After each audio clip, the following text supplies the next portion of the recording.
নমস্কার, রাহি বাংলা থেকে আমি শুভাশিস এই মুহূর্তে পেয়েছি দক্ষিণী সঙ্গীত সম্মেলনের সভাপতি জনার্দন গাম্ভীরাকে। আমি তার সাথে একটা কথা জেনে নেওয়ার চেষ্টা করব, কারণ দক্ষিণী সঙ্গীত সম্মেলনী এবারে 43 বছরে পড়ল। দক্ষিণী সঙ্গীত সম্মেলনী এবারে 43 বছরে পড়ল।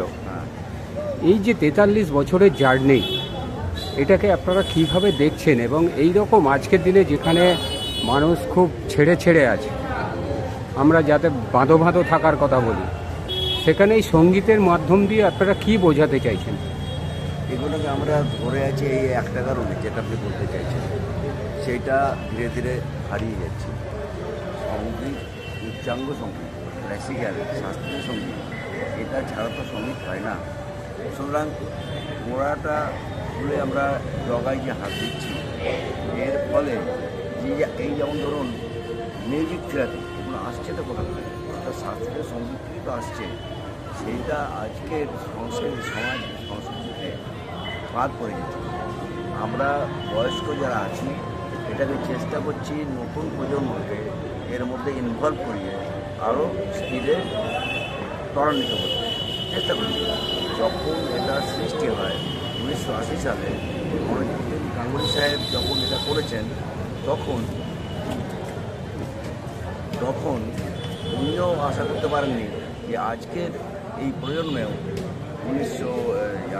2025 সালে এটা চলবে।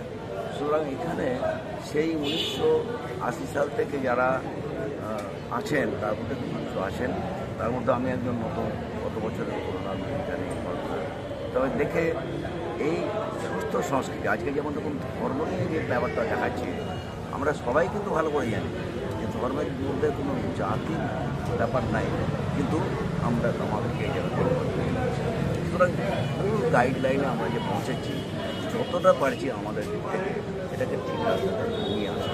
সুতরাং বছরে আমরা এই প্রোগ্রামটা ছাড়াও আমরা এবারে যেমন করলাম, আমরা সেপ্টেম্বর মাসে বাংলার বিবর্তনের ধারা আলোক রায়চৌধুরী এসে যে প্রোগ্রামটা করলেন, সবাই চোখে গেছি যে বা এত সুন্দর প্রোগ্রাম। এবং এই যে হাঁটুন যে প্রোগ্রামটাই আপনার 16 ফেব্রুয়ারি করলাম, এটাও অনেক উৎসাহ পেয়েছে। আমরা এটাকে ত্বরান্বিত করেছি, এটুকু বলতে পারি। অসংখ্য ধন্যবাদ আপনাকে।